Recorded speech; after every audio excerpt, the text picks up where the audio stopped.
Ignition sequence starts. 6, 5, 4, 3, 2, 1, 0. Liftoff. We have a liftoff.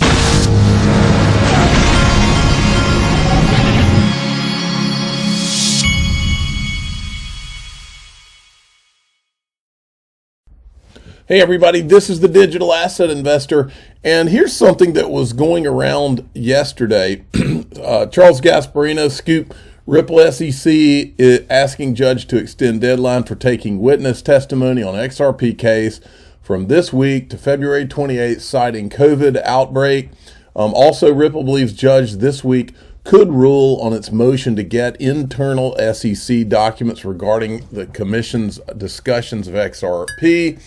And then we had this, Eleanor Terrett, she was clarifying everything. I've been told it's hard to depose via Zoom because there's lots of documents lawyers want the experts to reference. They get 7 hours and with each witness, which sounds like a lot. Let me adjust these blinds. The sun is hitting me in the face.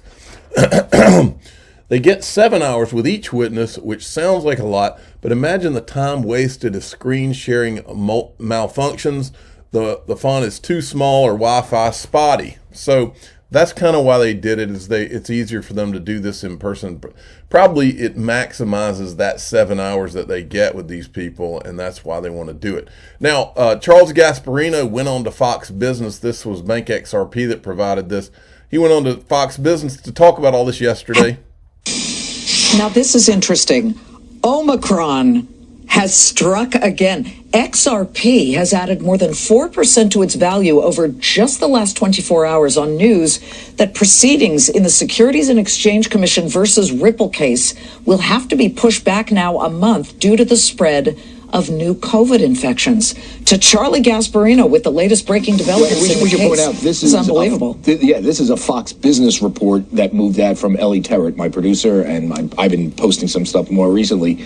Our reporting has moved XRP. Here's what we know about this case. We were just asking simple questions. Where is it? People thought, early this year there would be some movement in the Ripple case versus the SEC. The SEC suing Ripple, the big technology company, over its XRP cryptocurrency, saying it's really a security that needs to be registered with the SEC. Ripple says no way, we're no different than Ethereum and Bitcoin. And this thing is going to be hashed out in court. It's probably the biggest crypto case out there. It's going to set the stage for SEC enforcement going forward, how much authority they have versus the CFTC. So keep an eye on this. But we were just asking simple questions, Lizzie. Where the hell is it? It's, into January, where's the movement? We found out there was really no movement. And then we did a little digging. And here's what Ellie essentially came up with. Both the SEC and Ripple are asking the judge in this case, Judge Torres, a federal judge, to delay the case amid the COVID surge. They are having a hard time getting all the witnesses, and there's about 8 left of the 16 they want to depose, and they want them to depose them face to face. It's very hard to do this over Zoom because these things could last 7 hours. There's a 7-hour limit. So in order to really get to the bottom of it, of a deposition, you kind of got to go back and forth. And because of the COVID surge, it's hard to do that right now. And they don't want to do it via Zoom. And it's both sides saying, yeah, please delay this.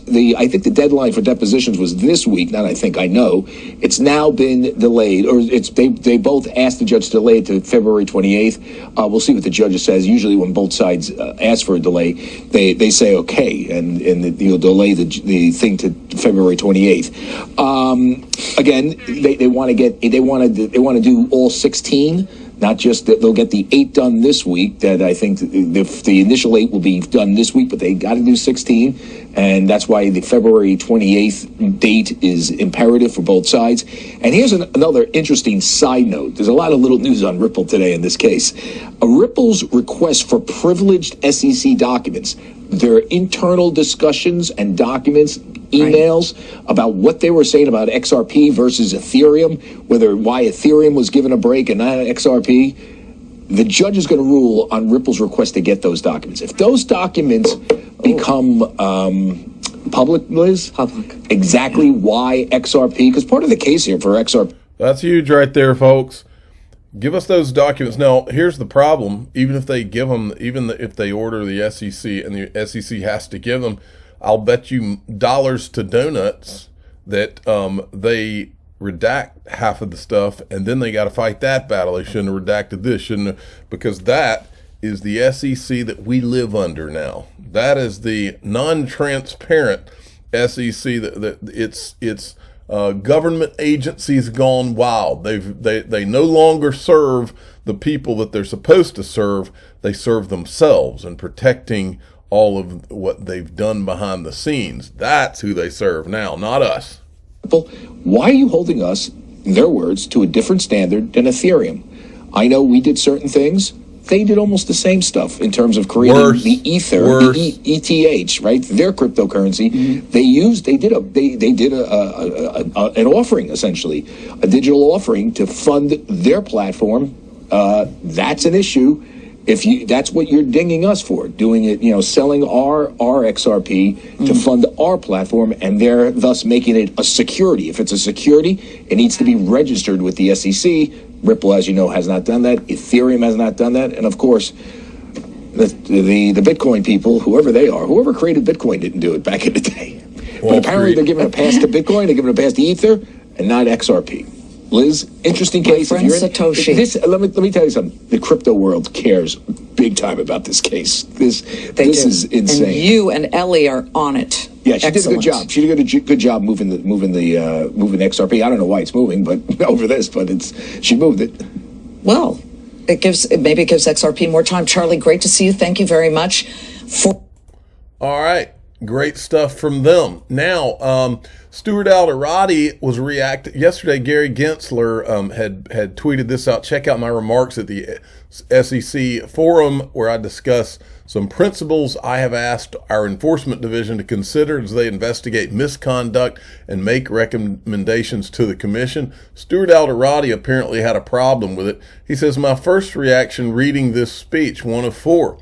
In all seriousness, the football field with no referee analogy Chair Gensler insists on using is wrong. The truth is the SEC uses regulation by enforcement to create an uneven playing field and picks winners and losers according to opaque rules they make up as they go along. Think Hinman's speech.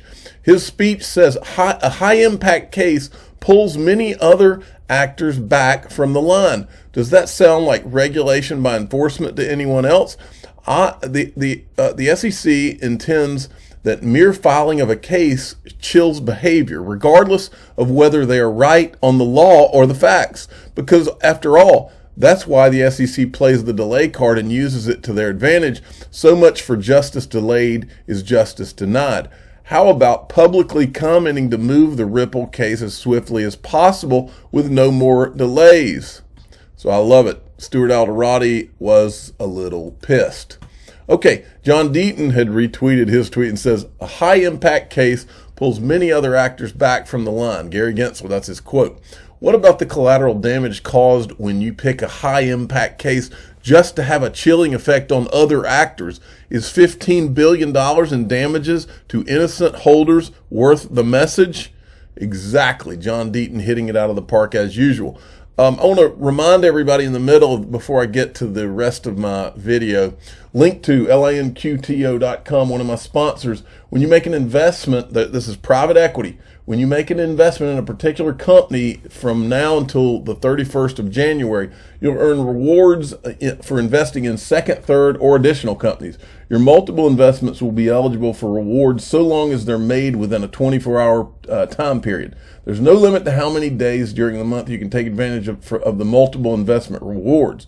Second company is $500 XRP airdrop, $1,000 link $2. Third company, $1,000 XRP airdrop, $2,000 link $2. Fourth and additional companies, $1,500 each XRP airdrop, $3,000 link $2. In order to qualify for the XRP reward, you have to use your Uphold wallet to fund your investments and to receive the XRP airdrop. If you don't have an Uphold wallet and fund your investments via wire transfer, your rewards will be through link $2 that will drop into your link to bank account or your link $2 account.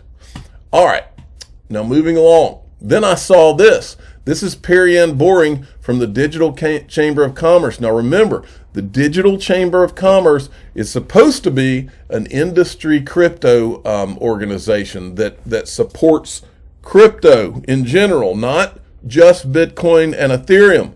But to my knowledge, Perianne Boring, she runs the Chamber of Digital Commerce. Perianne Boring nor her organization have ever announced the least bit of support for Ripple in the SEC versus Ripple case. Perianne, you have said that there's a lack of accounting standards, and that's the number one issue holding back investment in digital assets. How do you see this playing out? So the Financial Accounting Standards Board. Okay, so she says she's agreeing with Maria Bartiromo that is the number one thing barrier to the adoption of digital assets. And I said, no, Perianne, no Digital Chamber of Commerce. One of the biggest barriers is the SEC versus Ripple, which you as a supposed industry representatives, haven't even voiced an opinion on. Do you represent the industry or Bitcoin and Ethereum? Because I think they represent Bitcoin and Ethereum. I haven't seen them support Ripple at all in this whole case. Nothing. Now, the official cool guy of the Digital Asset Investor channel sent me this yesterday, which I thought was interesting. If you go back to a lot of my videos and a lot of people in the XRP land, videos from back during the time that Trump was president and all, with Steve Mnuchin and all, you'll see that we were following a lot of this stuff. We were talking about a lot of this stuff. Now, someone did a Freedom of Information Act request. It says, Trump White House had a secret crypto booster in Jared Kushner, new Mnuchin file dump says. So I went and looked at the Mnuchin file dump, which is right here. I went all the way through this, and I just wanted to show you this because there was a couple of interesting things in it.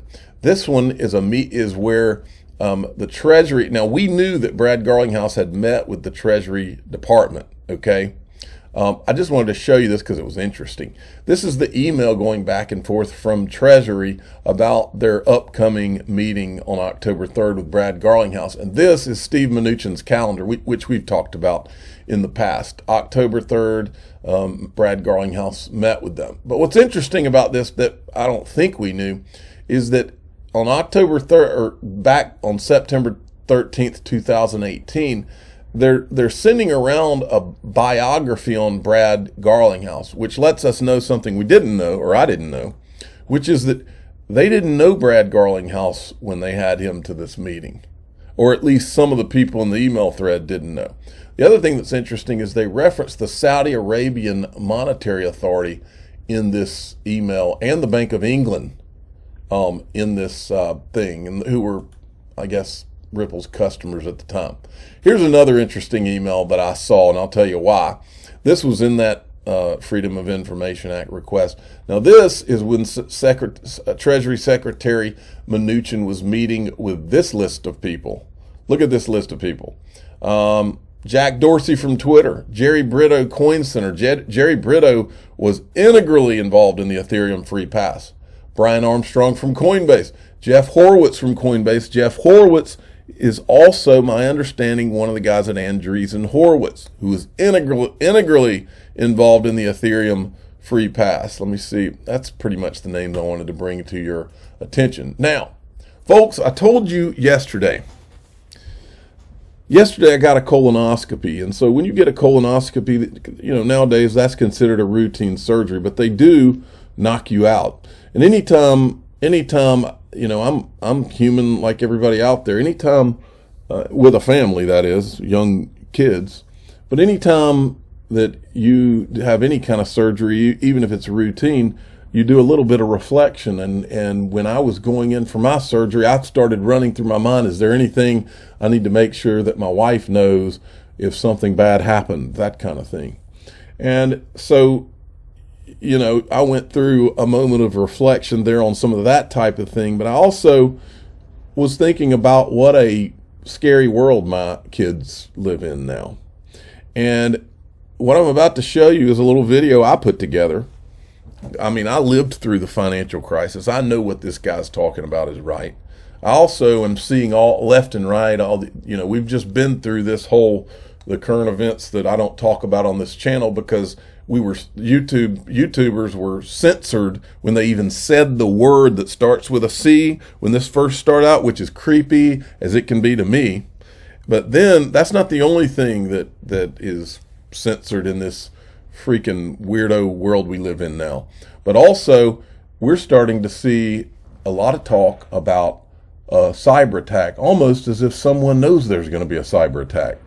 Well, so my antenna is up, and I'm showing you this because with the theme of this, really what I typed up here, bail-ins are real. It's happened. They've written it into the banks have it in there. We've shown it before. The banks after the financial crisis, that's when they had bailouts. A bail-in is when they shut down your bank and they just say, okay, well, technically that's our money, and they just take some of it or they shave off some of it or take it all. I don't know.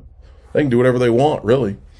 Well, when they're talking about all these cyber attacks, I'm going to tell you, this is not theory, folks. When they do it, and it is going to happen, because they're talking about, they're literally marketing it to us. It's going to happen. And when it happens, they're going to shut down the banks and everything. They're going to have a bank holiday, and it's going to be an emergency. And when they have an emergency, it's like, remember when Rahm Emanuel said, never let a crisis go to waste? I've shown you that quote on this channel. When they have that emergency, you don't know what they're going to take from you. That's why you have to have it in your possession, whether that's gold, physical gold and silver, or your cash, or your digital assets. Okay? Listen to what this guy says. I've got some clips in here. Listen. The bail-ins really bother me because after the last bailout, there's legislation passed in the Senate and House that it's illegal to do bailouts, which means bail-ins. The idea that you have money in the bank, everyone takes for granted, but they don't read the fine print to realize they're an unsecured creditor. I'm talking about the United States now. An unsecured creditor to the bank, and it's really the bank's money, believe it or not. And what that means in a banking crisis, and let's say that there is a bail-in, then they have the right legally to take what you consider to be your money. But I would certainly consider owning some cash for a lot of various reasons, electronic failure, cyber attack, bank closure. There's that word, cyber attack.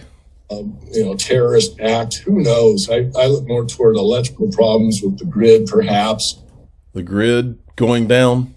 Cyber attack is the main two that can... Cyber attack again. Me. These elites share one vision, and they're about to make it a reality. That vision is one world order, one world taxation, and one world money.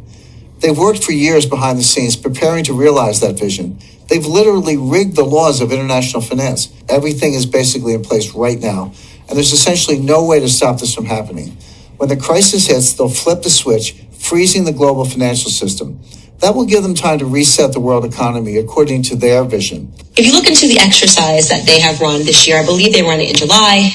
They've been meeting and talking about the cyber pandemic, what it would look like. Essentially, their idea is that they're going to have to sanitize the internet because a bug, think of this as like a coronavirus for your computer, is going to sweep globally, and the only way they're going to be able to stop this bug from infecting everything is to effectively shut down the internet, right?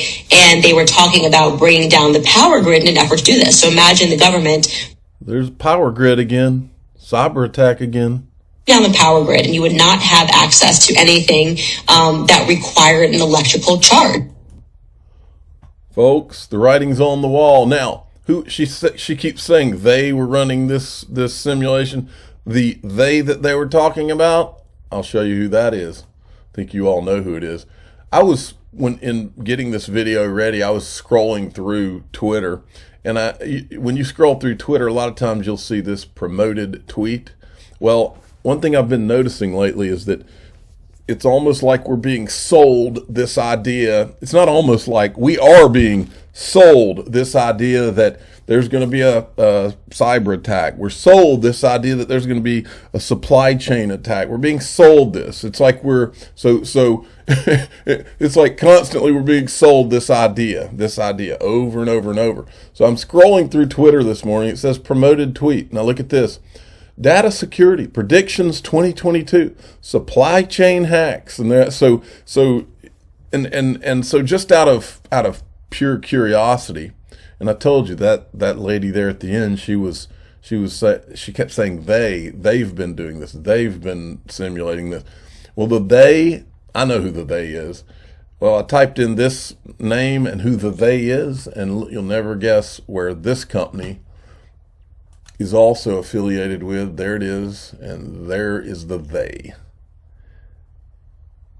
So why do I tell you all this, folks? It's your money. Own it. If it's in crypto, you need to have a ledger. You need to have it on a Ledger Nano S, okay, so that you control your keys. Let's say that tomorrow that grid goes down. Let's say that tomorrow is that cyber attack. You need to ask yourself, do you have enough cash? And if you buy gold and silver, do you have your gold and silver physically in your possession? And if you have crypto, do you have it on a Ledger Nano S so that whoever they is, can't co-opt it as theirs, or maybe so that you own nothing but you're happy. You remember who said that, don't you? I'm the digital. Anyway, from now on, I will keep the link to the Ledger Nano S in the top of the description of every video I do, because this stuff has me a little freaked out, and it should you too. I'm the digital asset investor. I'm not an investment advisor. This is for entertainment purposes only. Please subscribe, hit the like button, and tell your friends and family that I too have children and a family, and I'm in protection mode, and you should be too. Thanks.